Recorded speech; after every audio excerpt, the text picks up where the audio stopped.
दोस्तों नमस्कार। जो आज की वीडियो की टॉपिक है वो है अशोक और कलिंग युद्ध। इस टॉपिक में हम अशोक से संबंधित जो है उनके नाम कहाँ क्या मिलते हैं उससे संबंधित बात करेंगे, क्योंकि अशोक के बारे में जानकारी के जो मुख्य स्रोत हैं वो अशोक द्वारा स्थापित शिलालेख, लघु शिलालेख इनके माध्यम से, लेकिन और भी सोर्स हैं जिनसे जो है अशोक के बारे में जानकारी मिलती है।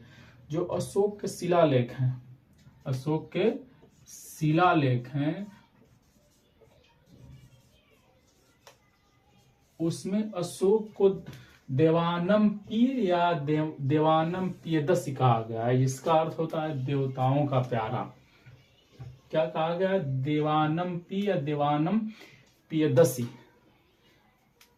अशोक का अशोक नाम नहीं मिलता, लेकिन पुराण जो है, जो हिंदू धर्म के पुराण हैं, उससे पता चलता है कि अशोक का नाम अशोक वर्धन था। तो ये क्वेश्चन अक्सर पूछता है कि अशोक का शिलालेखों में क्या नाम मिलता है, तो देवानम पिय या देवानम पियदसी बताएंगे। पुराणों में अशोक का नाम क्या मिलता है, ये क्वेश्चन कई बार पूछा है, तो इसको अशोक वर्धन बताएंगे। लेकिन 4 शिलालेख ऐसे हैं, 4 जगहों पर स्थित हैं जिसमें अशोक का नाम अशोक मिलता है। ये हैं गुर्जरा, उदयगोलम, मास्की और नेट्टूर। इसको याद रखने के लिए एक कीवर्ड आप रट लीजिए, गुमान। जैसे कहते हैं हमको बहुत गुमान है या फलाने को बहुत गुमान हो गया है, तो जी से गुर्जरा हो गया, जी यू से फिर आपका उदयगोलम भी हो जाएगा, यू से उदयगोलम, यम ए से मास्की, यन से नेट्टूर। याद करेंगे तो 2-4 बार देखेंगे तो ये याद हो जाएगा। क्या है? गुमान, यानी गुर्जरा, उदयगोलम, मास्की, नेट्टूर। ये कई बार पूछ चुका है, कई एग्जामों में पूछ चुका है, चाहे वनडे एग्जाम हो या इवन जो है आपके यूपीएससी, यूपीपीएससी, कहीं से भी, या बीपीएससी हो गया, आरपीएससी हो गया, एमपीएससी हो गया, हर जगह पूछता है। तो ये हो गया देवानम पी, पुराणों में अशोक वर्धन, और जो 4 लेख हैं, मतलब अभिलेख हैं जहां उनके ओरिजिनल नाम अशोक करके मिलते हैं, गुर्जरा, उदयगोलम, मास्की, नेट्टूर। ठीक, याद रखने के लिए गुमान। फिर जो है कलिंग युद्ध से संबंधित तथ्य देखते हैं। कलिंग युद्ध के बारे में जो है जानकारी रोमिला थापर जो इतिहासकार हैं वो देती हैं कि कलिंग यानी वर्तमान का जो उड़ीसा वाला क्षेत्र है उस समय कलिंग कहा जाता था। वो व्यापार कोस्टल राज्य था, तटीय राज्य था, तो वहां से व्यापार की संभावना नहीं थी, समृद्ध भी था। इस वजह से तो दोनों चीज एक साथ कर दें तो व्यापार के लिए भी समृद्ध था और समृद्ध भी था। इसलिए अशोक ने जो है कलिंग पर आक्रमण करके उसको अपने राज्य में मिलाना चाहा और उसको जीत के मिलाया भी।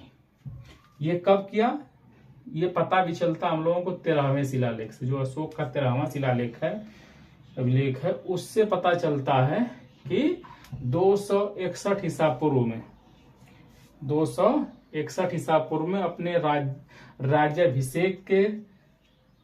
राज्याभिषेक उसका हुआ था 269 में, नहीं 8 वर्ष बाद जो है उसने कलिंग पर आक्रमण किया, कलिंग को जीता। लेकिन इसमें हुआ क्या कि करीब 1,50,000 लोग निर्वासित हो गए। उनको कलिंग से पकड़ के दूसरे राज्यों में भेज दिया गया, मतलब 1.5 लाख लोग को निर्वासित किया गया। उसमें युद्ध में 1 लाख लोगों की हत्या की गई जो युद्ध में मारे गए। साथ ही साथ इससे ज्यादा, देखिए युद्ध में जो मारे गए तो मारे गए, कुछ लोग और भी मारे गए होंगे, तो कहा जाता है इससे ज्यादा लोग मारे गए इस युद्ध के कारण। इस वजह से अशोक जो है पूरी तरह से युद्ध के परिणाम को देख के द्रवित हो गया और उसने जो है युद्ध घोष की जगह बुद्ध घोष में विश्वास किया। कलिंग से संबंधित जो 2 चीजें और पूछता है एग्जाम में, वो है कि कलिंग की 2 राजधानियां थी। एक उत्तरी थी जिसको तोसली बोलते थे, उत्तरी को तोसली बोलते थे, और दक्षिणी जो राजधानी थी उसको जौगढ़ बोलते थे। तो ये पूरे फैक्ट हैं, इसको रट के रखिए, राम कहानी नहीं है। अगर इसको रट के रखेंगे, जरूर कहीं न कहीं जरूर किसी न किसी एग्जाम में पूछता है। जितने भी, ऐसा तो है नहीं कि एक बार एग्जाम दे व्यक्ति और इससे तक फैक्ट आ ही जाए, लेकिन 2-4 एग्जाम देते देते घूम फिर के जो इनमें से ये बहुत महत्वपूर्ण फैक्ट है, बहुत इजी वे में मिलते भी नहीं है। अन्य लोगों को जानकारी ये होती है कि उनको रटना क्या है। इतिहास के साथ सबसे बड़ी समस्या यही है कि इतिहास में बहुत कुछ है, लेकिन पूछता कहाँ से है, ये जिसको पता चल गया उसका चयन जल्दी होता है। तो आज की वीडियो में बस इतना ही, मिलते हैं अगली वीडियो में। अगली वीडियो में हम आपको बताएंगे कि अशोक की जो है कितनी पत्नियां थी, क्या नाम था और कहां से पता चलता है। वीडियो देखने के लिए आपका बहुत बहुत धन्यवाद।